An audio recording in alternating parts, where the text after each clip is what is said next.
E-Magazine, le magazine des décideurs du Sud. Il n'est pas simplement de dire quelle va être la nouvelle politique de la France si la gauche arrive au pouvoir. Il s'agit aussi de dire quelles sont les erreurs que nous ne commettrons plus. C'est pas rien. Par exemple, vous avez parlé là je vous donne un autre exemple dont on n'a pas parlé. Les politiques de coopération et la suppression du ministère de la coopération. Bonjour et bienvenue en compagnie au siège du Parti Socialiste. D'ailleurs, E-Magazine en est ravi. Et dans le bureau de M. Benoît Hamon, le porte-parole, c'est dire toute l'importance qui a été accordée à E-Magazine. Merci de nous recevoir. Vous êtes le secrétaire national à la coopération, à la francophonie, à l'aide au développement et aux droits de l'homme du PS. Nous allons aborder les relations entre le PS et les pays africains sur le plan politique. Est-ce que pour vous, au cas où vous arriveriez aux affaires, vous allez garder les relations qui sont ancestrales ou alors vous avez un nouvel axe que vous allez développer avec les pays africains? On veut que la France change de politique en Afrique et de manière générale change de politique étrangère. Il y a, depuis que Nicolas Sarkozy est au pouvoir, de manière générale, le comportement un peu d'un lièvre dans un champ de blé, qui court un peu dans tous les sens de manière hiératique, qui fait qu'on invite Kadhafi, puis on fait la guerre à Kadhafi, on invite Bachar el-Assad le 14 juillet, et puis aujourd'hui on le montre du doigt, etc. etc. Les exemples sont nombreux d'une absence de cohérence, d'une absence de stratégie, et qui donne peu de visibilité à la politique étrangère de la France. Deuxièmement, la politique de la France en Afrique, elle reste marquée par un précaré qui est malsain, puisqu'il reste fait par des conseillers occultes, replié sur une stratégie de coopération ou de présence militaire. Et on a vu combien les interventions en Libye et en Côte d'Ivoire ont pu être incomprises de l'autre côté aussi par certaines parties des populations concernées. Et puis enfin, troisièmement, l'objectif de toute politique étrangère, c'est bien sûr de défendre les intérêts de notre pays, mais c'est aussi de contribuer, on va le dire simplement, à un monde meilleur, à un monde où chacun a accès à ses possibilités de développement. Or aujourd'hui, en Afrique, beaucoup d'États, beaucoup des peuples en Afrique sont encore dans des situations économiques les moins avancées, les plus difficiles. Et donc il faut changer radicalement toutes les politiques d'aide au développement. Il y a plusieurs façons de le faire. D'abord, en ciblant des priorités. Moi je pense par exemple que une des priorités en Afrique, en tout cas je pense à tout le bassin, à toute la zone du Sahel, c'est quand même le renforcement des États fragiles.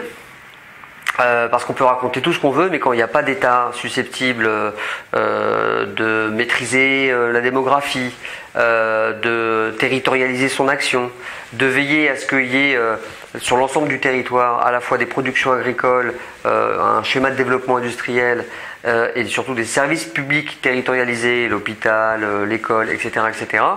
On pourra toujours, c'est un peu le tonneau d'Anaïs, c'est-à-dire qu'on pourra toujours investir, mais sans donner le sentiment réellement que le développement est là. Et pourtant, je ne connais pas de pays africain qui soit démuni ni de ressources humaines, ni de ressources naturelles. Et donc il y a de ce point de vue-là un paradoxe, d'autant que depuis quelques années, l'Afrique commence à s'affirmer sur la scène internationale, de plus en plus. Même si elle est encore à tort marginalisée dans les instances internationales, mais le fait que de plus en plus la voix africaine se fasse entendre sur la scène internationale, qu'on commence à entendre de plus en plus la nécessité que l'Afrique soit représentée, par exemple au niveau du G20 de manière forte, voire même dans une réforme du Conseil de sécurité de l'ONU. Tout ça, ce sont des signes qui ne trompent pas, de la même manière que avant l'économie, je vais être grossier, mais l'économie africaine était très dépendante de son commerce extérieur, en tout cas à 95% de ses relations avec les pays occidentaux. Aujourd'hui, c'est 70%. Ça veut dire que les relations avec la Chine, le Brésil et d'autres pays émergents sont un peu plus importants. Et donc, il y a de plus en plus, et j'espère qu'on va le voir, une visibilité de l'Afrique. Sauf qu'il faut maintenant, en tout cas pour ce qui est de la France, peut-être même de l'Union européenne, une autre stratégie de développement et de co-développement. cette stratégie, elle peut passer par quoi? Elle peut passer, je l'ai dit, par le renforcement des États fragiles.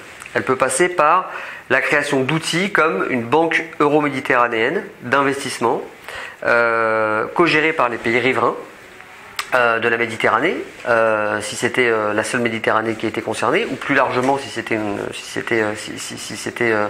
des pays qui allaient jusque l'Afrique de l'Ouest ou subsaharienne qui étaient concernés, de manière à mutualiser aussi des projets communs et des investissements en commun. Prenons un exemple, la gestion commune du bassin méditerranéen. Prenons un autre exemple, toutes les questions de transition énergétique qui nous concernent des deux côtés de la Méditerranée, sur lesquelles les Allemands d'ailleurs sont très en avance avec le plan Desertec. Mais les pays concernés eux-mêmes, en fait, sont très utilisés pour être une base arrière de l'alimentation prévue par le grand projet industriel allemand, et les Français eux-mêmes, ou même l'Union européenne en général, est peu impliquée dans ce projet, qui est quand même un projet porteur. Bon, vous avez là plusieurs pistes qui sont intéressantes en termes de coopération parce qu'elles sont concrètes. Elles sont stratégiques, elles sont industrielles, elles sont porteuses d'avenir parce qu'elles reposent vraiment sur l'idée d'un changement de modèle et d'un changement de modèle énergétique et de nouveaux rapports de coopération sur des intérêts mutuellement partagés. C'est quand même l'énergie, c'est quand même notre alimentation réciproque aux uns comme aux autres. Et puis, l'idée, c'est quand même de donner la possibilité, comment dire, à la nouvelle coopération qui s'engagerait entre la France et certains pays africains, de mieux se comprendre. Parce que au jour d'aujourd'hui, on a quand même le sentiment qu'il y a des murs infranchissables, que la psychose du monde occidental, en tout cas de ce que les droites européennes ont nourri depuis quelques années, c'est quand même la peur de ce qui se passe de l'autre côté, la peur des flux migratoires, sans aller beaucoup plus loin sur les réflexions stratégiques, et à commencer par une réflexion essentielle, c'est que la stabilité de toute la région méditerranéenne, et plus généralement de l'Europe et de l'Afrique du Nord et de l'Ouest, dépendra d'abord des conditions de développement de l'Afrique du Nord et de l'Ouest. Alors, vous avez évoqué plusieurs choses, nous avons encore 4 à 5 minutes ensemble. Si je comprends bien, vous faites un constat d'échec de toutes les politiques qui ont été menées, y compris quand vous étiez aux affaires. Oui, parce qu'il faut tirer les leçons, par exemple, de ce que François Mitterrand avait fait. Ça allait dans le sens, c'était bien ou c'était mauvais? Oui, mais ça allait dans le discours de La Baule, par exemple, ainsi que tout le combat qu'a mené la gauche pour l'abolition de la dette, allait dans le bon sens. Mais il y a eu des limites à cette action-là. Lesquelles? Il faut les réajuster. Bien sûr, parce que quand on dit, par exemple, on va conditionner les aides au fait qu'il y ait des élections. Non, au fait qu'il y ait des élections. Bon, il y a des dictateurs qui étaient installés, qui ont été élus à 98% ensuite. Mais quand vous parlez des dictateurs, s'il faut revenir là, il y a 14 pays qui ont été colonisés par la France, oui.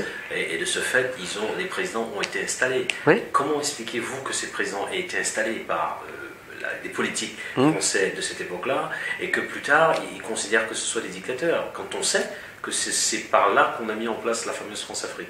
D'abord, moi je ne considère pas d'aujourd'hui que ce sont des dictateurs. Et beaucoup de socialistes se sont engagés depuis longtemps aux côtés des opposants.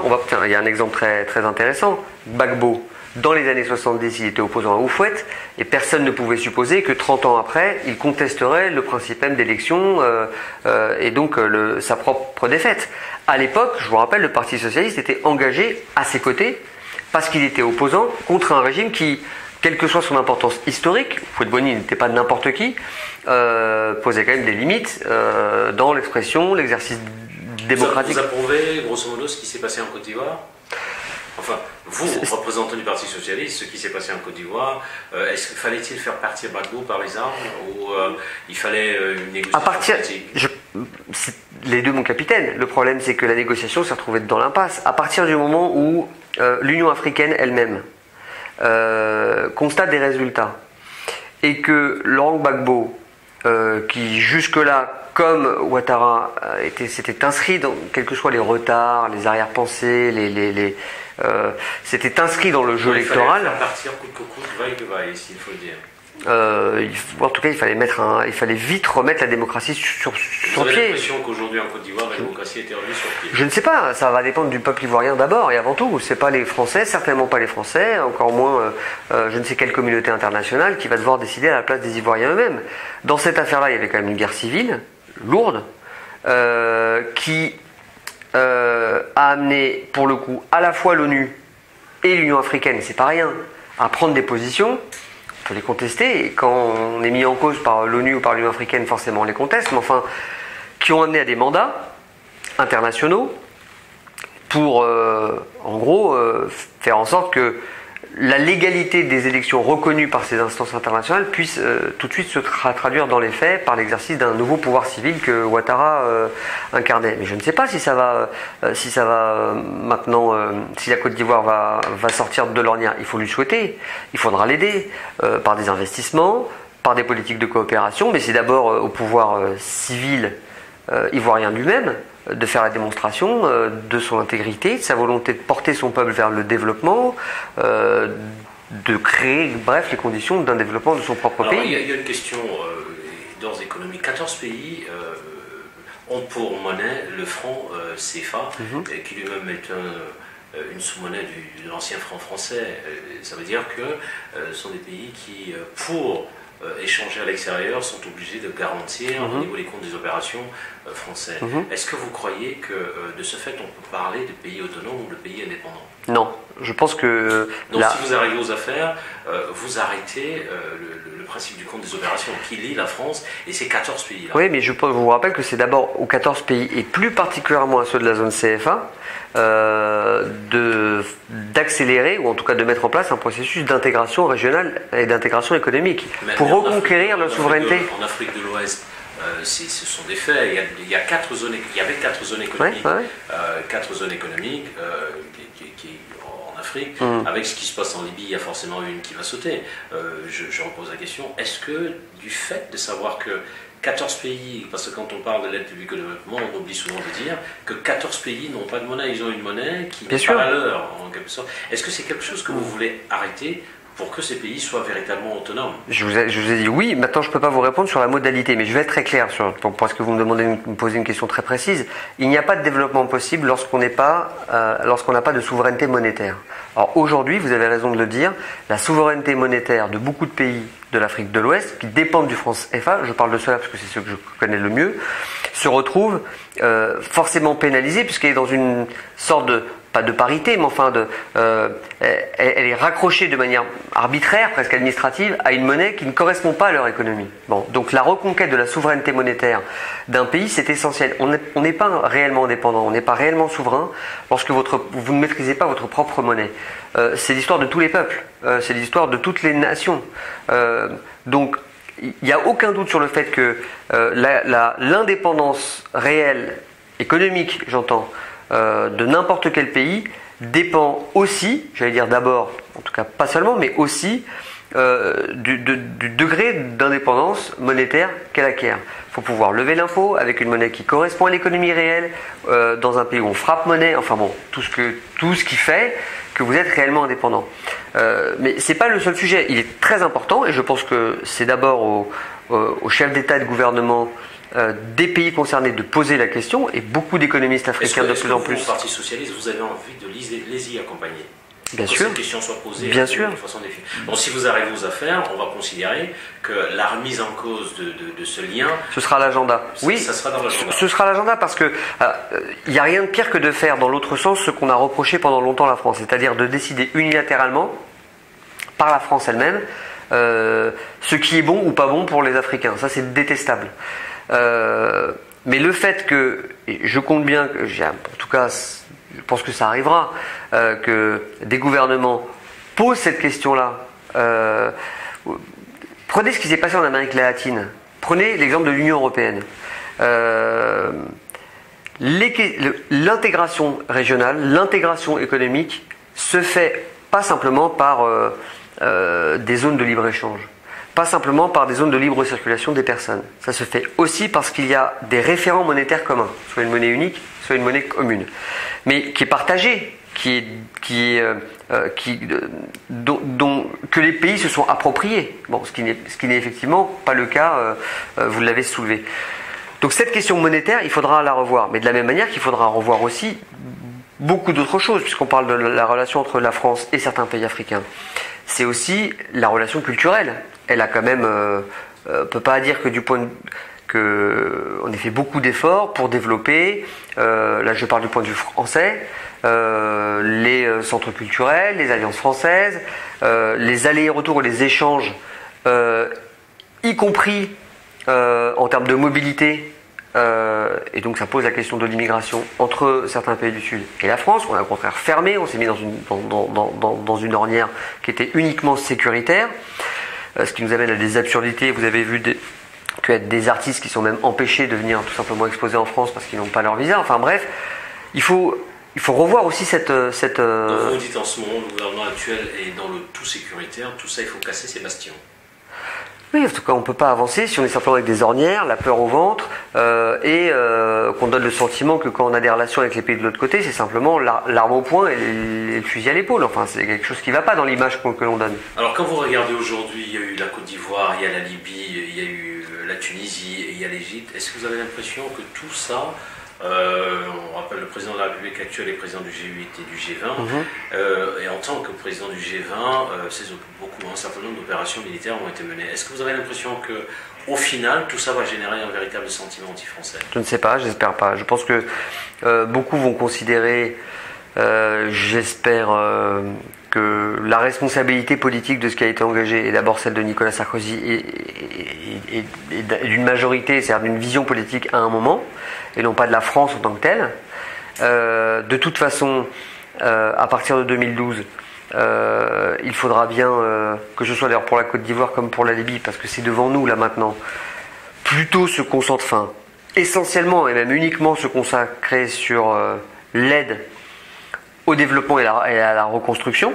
Mais comment se consacrer à l'aide publique au développement et à la reconstruction quand la France elle-même a besoin d'argent et que l'Union européenne aujourd'hui a maille à partir? Il y a des pays tout entiers où il faut la Grèce, l'Espagne, l'Italie capitaliser. Bien sûr. La France a besoin d'argent. Comment augmenter ou alors diminuer ou alors surspendre complètement l'aide de la France? Ça va être difficile. Alors d'abord, il y a si on est dans une vision très égoïste et de repli sur la seule Europe ou sur le seul problème, on aura 10, 15 ou 20 ans. Mais l'argent, il faudra le trouver. Si vous parlez d'aide, soit on augmente l'aide publique au développement, soit on la diminue. L'argent, il faut le trouver. Bien sûr. La France a besoin d'argent et les pays européens ont besoin que la France contribue à relever les économies et les autres pays. Il y a une taxation sur les transactions financières. Ça n'est pas encore mis en place. Bien sûr donc que ça, vous allez le mettre en place. On veut le mettre en place, on a dit qu'on voudrait le mettre en place dès... Mais le président Chirac parlait de taxation sur les billets d'avion financières, les billets d'avion, les financements innovants. Oui, exactement. Vas-y. Alors le président, vous parlez de la Méditerranée, le président actuel, Nicolas Sarkozy, a quand même initié pour la première fois la réunion de l'Union pour la Méditerranée qui s'est passée au Palais. C'était dans le souci de la coopération que vous appelez de tous vos voeux. C'était un fiasco total. Est-ce que l'idée était bonne? L'idée l'idée de renforcer les relations entre les pays riverains de la Méditerranée, du nord de la Méditerranée et du sud de la Méditerranée est une bonne idée, elle est indispensable. Parce que le fond était mauvais. Qu'est-ce qui s'est passé? C'est quoi le bilan? Zéro. Il s'est rien passé. Alors, on a continué à entretenir. Vous reprenez cette initiative, vous la faites différemment? Bien sûr, il faut, je vous ai dit, par exemple, partir d'un projet structurant qui peut être la gestion commune du bassin méditerranéen. Il y a quand même toute la gestion des ressources halieutiques. Mais ça, vous avez déjà une coopération entre certaines villes françaises et la Méditerranée. C'est ce que oui, bien sûr. Bien sûr, donc on part pas de rien. On ne part pas de rien, mais il faudra l'amplifier, il faudra lui donner une dimension commune. Vous avez là... comment dire, c'est pas parce qu'il y a une mer qu'on n'est pas frontalier. Donc il faut aussi le gérer comme étant des pays frontaliers. Bien sûr qu'on a une mer qui nous sépare, mais enfin on a quand même des intérêts communs, on a quand même des flux migratoires qui nous impactent, on a un bassin culturel qui nous est commun. Et donc et encore une fois avec une donnée nouvelle qui se passe aujourd'hui au Maghreb, en particulier. Que je dis au Maghreb d'ailleurs, c'est un raccourci. Ce qui s'est passé en Tunisie, Si ça réussit, c'est-à-dire que c'est aussi la possibilité d'une nouvelle relation entre les deux rives de la Méditerranée. Parce que si là-bas vous avez la démocratie qui s'approfondit, qui s'installe. Comment vous définissez la démocratie? Parce qu'il y a certains, quand vous dites la démocratie, il y a certains qui ne comprennent pas, qui estiment qu'eux, ils sont en démocratie. Est-ce que qui, par exemple? Je veux dire, quand on parle, est-ce que le président tunisien était un dictateur? Ben Ali? Oui. Bah oui, manifestement. Est-ce qu'une dictature peut se développer économiquement? Regardez la Chine, c'est possible. La Chine est une dictature éclairée, alors si je comprends bien. En tout cas, la Chine, on ne peut pas dire que la Chine soit une démocratie. Je veux dire, dans un pays où vous avez... Non, est-ce que la Chine est-elle une dictature ou une démocratie, pour vous? Bah, s'il faut choisir entre les deux critères, une dictature. Une dictature. Bah écoutez, quand vous avez un parti unique qui décide... Et pourtant, vous avez... Comment expliquer les relations économiques avec cette dictature? Si par essence, ça, c'est pas pareil. D'accord. Donc on peut privilégier les relations économiques même dans une dictature. Oui, on peut. C'est pas grave. Non, on peut travailler avec une dictature sans que ça pose de problème. Écoutez, moi je ne suis pas pour faire la guerre à tous les pays au prétexte que, et même je ne suis pas pour faire la guerre à des pays au seul motif que ce sont des dictatures. Ce n'est pas possible. D'accord. Alors sur le plan, vous avez parlé... Excusez-moi, mais je pense qu'on va... Bon.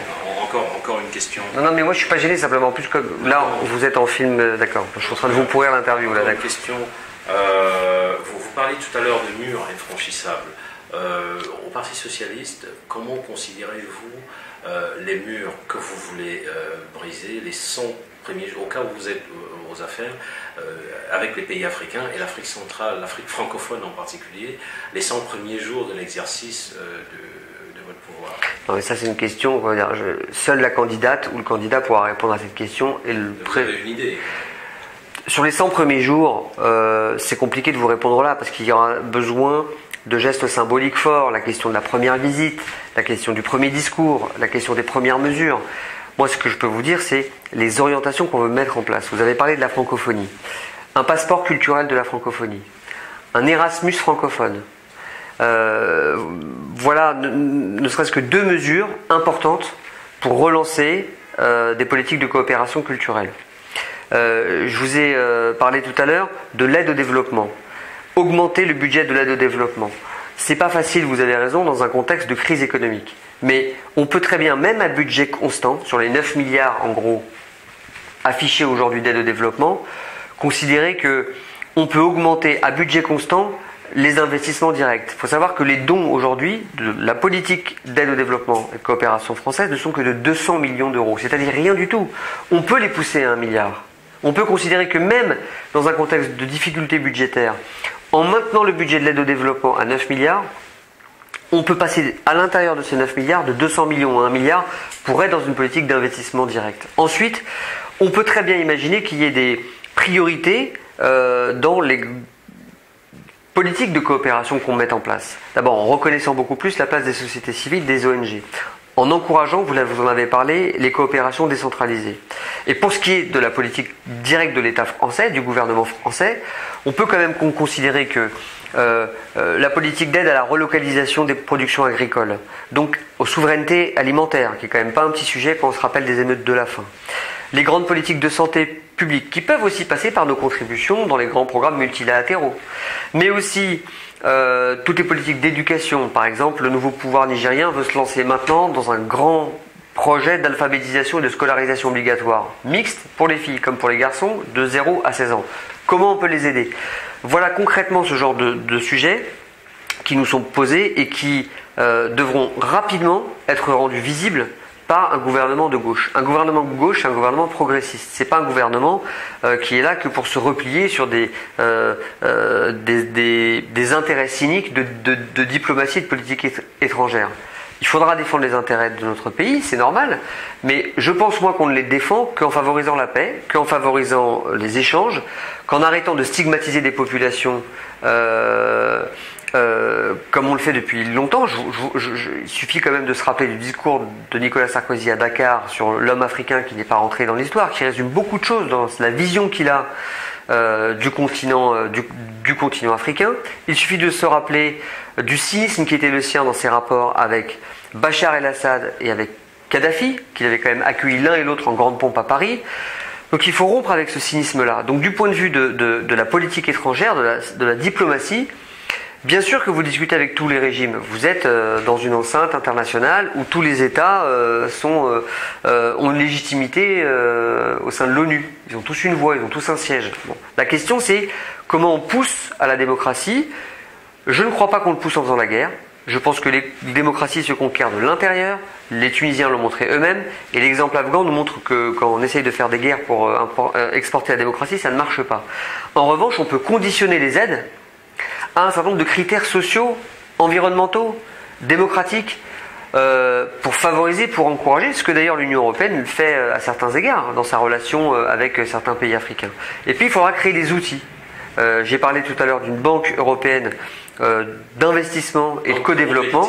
Franck, pardon, vous avez raison de me reprendre, une banque euro-méditerranéenne d'investissement et de co-développement qui pourrait servir justement à financer ces grands projets qui peuvent être des projets structurants. On a parlé de l'énergie solaire, on a parlé des ressources halieutiques du bassin méditerranéen. Il y a beaucoup de sujets comme ça qu'on peut mettre dans une corbeille commune. Mais moi je pense que l'avenir du continent africain et du continent européen est en partage et il n'est pas du tout dans une césure telle que le voient toutes les droites européennes et les extrêmes droites européennes qui nourrissent cette idée d'une césure, non pas d'une guerre de civilisation, mais d'un hermétisme entre les deux rives de la Méditerranée. Moi, je ne partage pas du tout ça. Je pense que le développement de l'Afrique, le développement du continent européen passera par un mariage intelligent. Si un mariage intelligent, il deviendra, à mon avis, un mariage sincère à terme. Il faut sortir de ces ambiguïtés qui ont trop longtemps nourri la relation entre l'Europe et le continent africain, et plus particulièrement entre la France et l'Afrique, ce qu'on a appelé la détestable France-Afrique. Moi, je pense que c'est possible, mais ça ne repose pas que sur la France, ça repose aussi sur les sociétés civiles africaines. Moi, je ne considère pas qu'il faille infantiliser des sociétés. Les Africains eux-mêmes ont largement les ressources, les élites, les cultures, les ressources humaines, les ressources naturelles pour s'en sortir et avoir leurs propres exigences, construire leur société démocratique. Et encore une fois, ce qui se passe dans toute l'Afrique, ce qui s'est passé en Tunisie, ce qui s'est passé au Niger, où le pouvoir civil a repris la main de manière pacifique dans une belle transition au pouvoir militaire, les mouvements démocratiques qui sont en cours au Sénégal, les interrogations lourdes qu'il y a en Guinée, en gros sur la pérennité de la démocratie qui tient bon pour le moment ou sur le retour du pouvoir militaire, sont autant, à mon avis, de signes positifs sur la maturité, sur le dynamisme et sur l'énergie qu'il y a dans toute l'Afrique aujourd'hui. Et je crois beaucoup en la capacité des sociétés africaines elles-mêmes à prendre en charge leur destin et à exiger d'être mieux reconnues dans la communauté internationale et à porter elles-mêmes les possibilités de leur développement. À nous de les accompagner. Il faut en terminer avec l'infantilisation, avec le paternalisme et mettre en place tout simplement des rapports d'égalité, de respect et d'intérêt économique partagés, parce que s'il n'y a pas de partage, on est tout de suite dans des rapports de domination. Et c'est ça qu'il faut réussir à inventer. Moi je suis sûr que c'est possible.